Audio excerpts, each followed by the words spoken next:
Okay, so it's the 26th of February.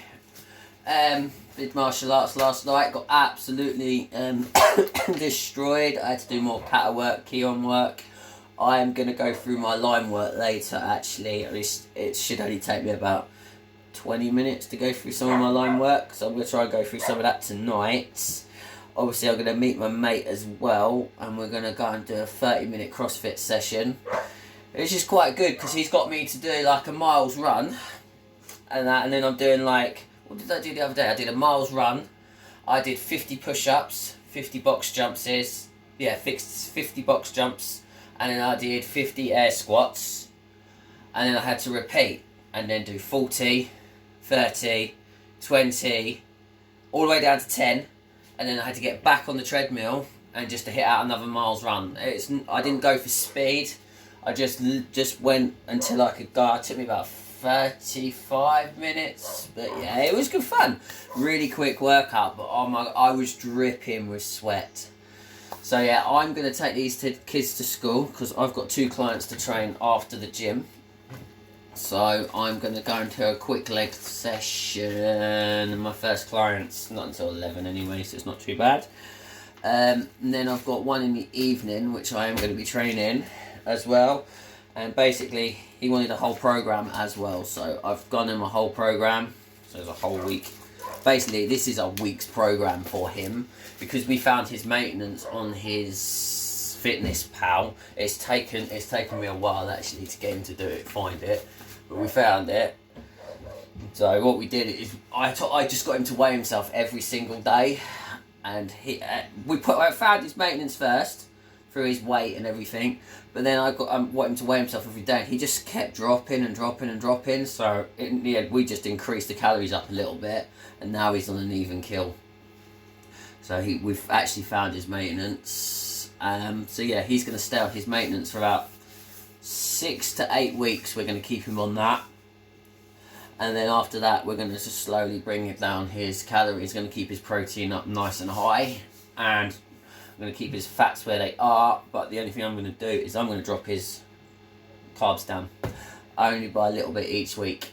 And we're just going to drop it each week after that. Because he wants to get himself ready for his holiday, which is in August. So I just recommend you stay on a maintenance for a little while, lift heavy, so I want to try and get his weights up anyway, because obviously the heavier he can get his weights, the more fat he is going to burn off in his body anyway. So yeah, we're going to do that and then slowly reduce his calories down. So yeah, I'm going to go and take these little monkeys to school, and then I'm going to hit the gym. Ryan, say hello. No. We playing? No. Playing Destiny again. You want to get ready for school in a minute? Mm-hmm. Who's that? Say hello to all my school friends that watch my videos. No? No?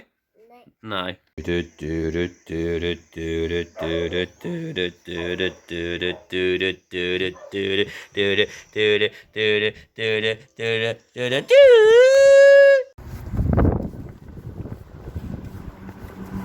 Okay, so both clients now trained. Obviously, I've trained my legs today. I did a 40-minute leg session.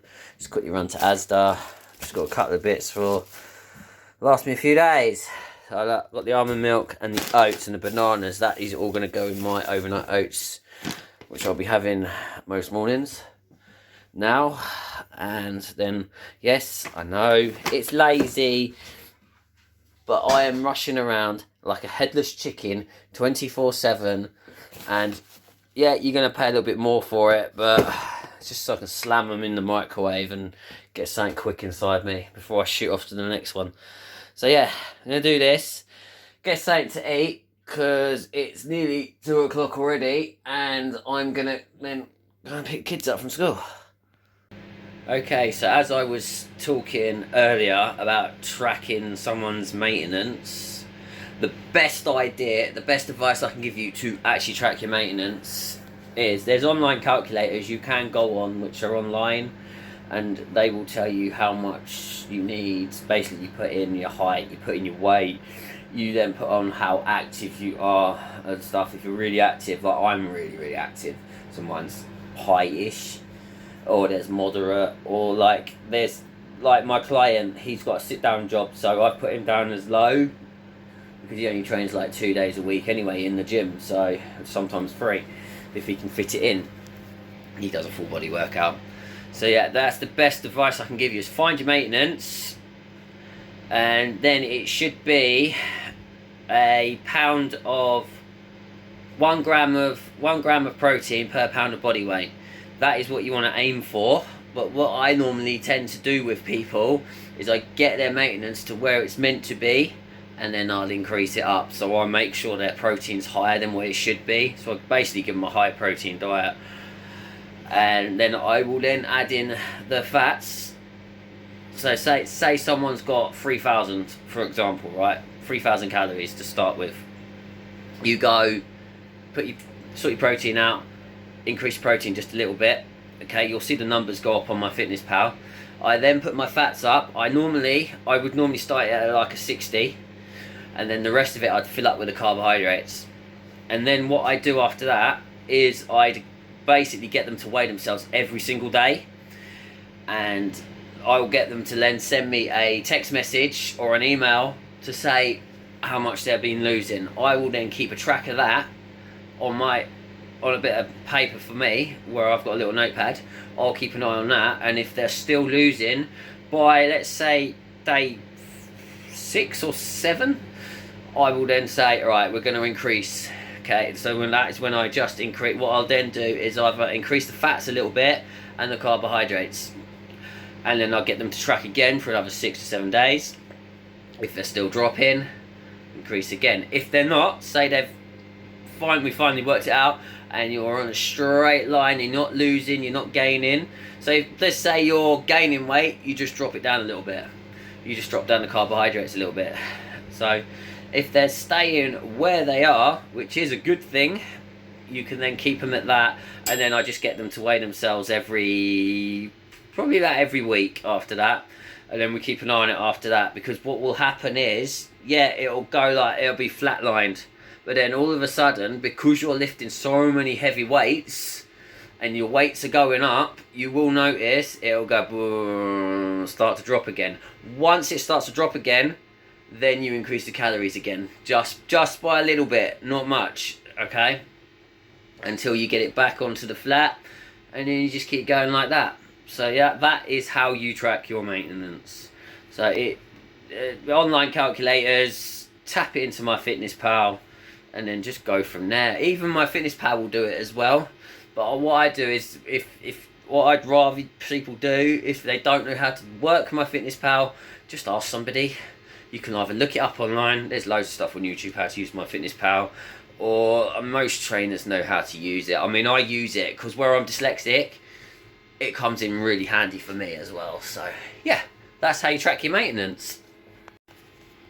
But then you don't have to track your maintenance calories forever on my Fitness Pal. I just recommend people track it for a little while just to get to know where they are, and then after that you shouldn't really need to track it, because you should be able to eyeball a cup of rice. You should be able to eyeball like how much 200 grams is, 300 grams is of, let's say, chicken, turkey. You should be pretty good at eyeballing it, so when you go out. So I am tracking at the minute, because obviously I've put in carbohydrates back into my body. But I am gonna, this weekend, I'm gonna do it without tracking. So I'm gonna give it a shot. Normally I only recommend taking the 1 day off, then the following week do 2 days, following week 3 days, and so on until you get down to 7. And then maybe once a week, just track it, just to see where you are. Yeah, that's what I'm gonna try and do anyway. At the weekend, I'm just gonna not track it whatsoever, and just see if I can do it without the tracking. I think I should be okay, because I've been tracking for years, on and off. So it's, once you get used to it, it's really not difficult.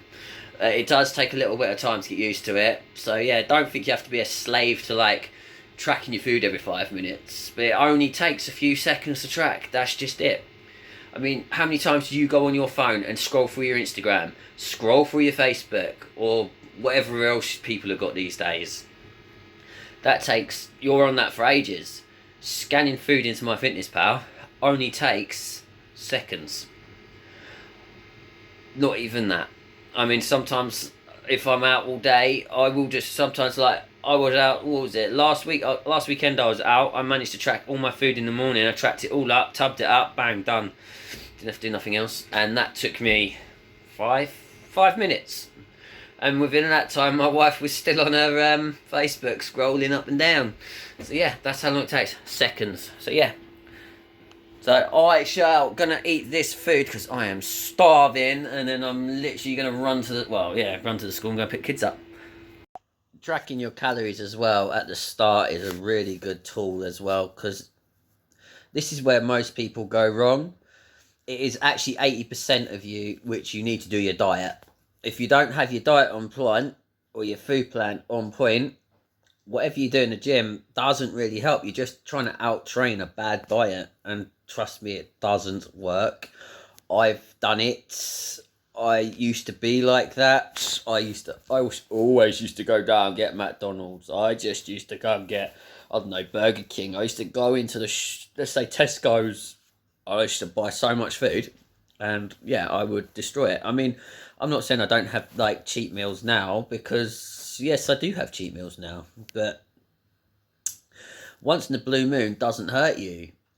I wouldn't say go off and have a whole cheat day, because then you do blow your calorie intake out the water. But I mean, if you go over with a cheat meal by a few hundred calories, it's not the end of the world. Not the end of the world at all. So yeah, it's always good to track it. Just for the little while, just for the first month or two, if you need to track for a month, just to understand what food portion sizes are like, because you don't know if you're going over. I know people that have basically not tracked their food, and they've gone over, and they're saying to me, they come up to me and they go, I just can't lose the weight, and I just seem to be gaining. And I look at them and I go, do you track? No. How'd you do that? So I try to explain to them how to track. 9 out of 10, most of them do, like, okay, I'm going to track it. They get in touch with me, and I do give them a hand with it, tracking it and stuff. I mean, I've got a couple now of people that I've been training for a while. They have been tracking it, but now they've slowly come off of the tracking because they're pretty good at it. So yeah, you don't need to track forever. Just get an idea of where you're going, because it's 80% diet, 20% exercise. The exercise bit's the easy bit. If you don't get the diet in place, you're not going to see any improvements. So yeah, that's my advice. Just track, get your maintenance, keep your maintenance for a little while, and then just go from there. And then obviously once you're feeling comfortable, then you can come down into like a calorie deficit. So what I normally do with most people is I keep it on a maintenance for like 6 weeks roughly. I keep it on the maintenance, and then I'll drop it. But I only take I don't take that much off actually. I take a small portion of calories off, and I only take it off for 10 days. So they come into a deficit. So what they do is they then drop. And then what I'll do, so their body doesn't get used to the deficit, after about 2 weeks, your body gets used to the deficit, and then all hell goes, it just goes pear-shaped after that. So about 10 days, and then put them back on a maintenance for about 7 days, like that, or about 3-4 days. It depends how they feeling. It's normally 7 days, and then another 10 days deficit, doom, and then that's what will happen. So it'll go maintenance, deficit, maintenance, deficit. It's the longer way of cutting down, but it works. The other way you can do it is with, well, obviously you get your maintenance. It's only maintenance for a little while, and then you take 100 calories off each week, but you only, because obviously you found your protein, you found your fats, you only take it from the carbohydrates. So you take the calories down 100 each week. I've done that before. It's a really good way of doing it, but then after you've done that, you've got to reverse diet it back up nice and slow. You cannot just bump it straight back up. That's the only downside to it. So you would have to do a reverse dieting all the way back up again, which when I done it, I did 50 calories each week, and just until I got it back up. So I took 100 down. I then got to where I wanted to get to. That was when I was training for my kickboxing competition, and then I brought it back up nice and slowly. But now what I tend to do, because I find it much better, I just stay in a maintenance and then maybe come into a deficit for like 10 days. Maintenance, deficit, maintenance, deficit. Yeah, it's longer. I've got no holidays coming up apart from Disney when it is in October, so I'm not really worried about it too much at the minute. I've got no competitions I'm training for at the minute. Mind you, there might be one in June I might be doing. So, yeah, if I do it, I'm not sure yet. I've got to just let them know if I'm going to do it or not. So, yeah, I'm going to do this. I'm going to head down to the school now after yapping away. So I'm going to head to the school, pick these kids up. I've then got to go back down and I'm going to be training my mate in the gym in town. I'm actually using his mate's pin. I shouldn't really be, but I've been using it for months. Nobody's said anything. So I'm going to be using that and then training him in the gym. And then obviously I'm doing a CrossFit session in that gym as well straight after, so which is only 30 minutes. So yeah, nice busy hectic day. But that's how you track your maintenance. That's what you need to do. But that's my advice. Track it as long as you can track it for. Once you're comfortable with it, take it off nice and slowly, one day at a time. Like they say, Rome wasn't built in a day.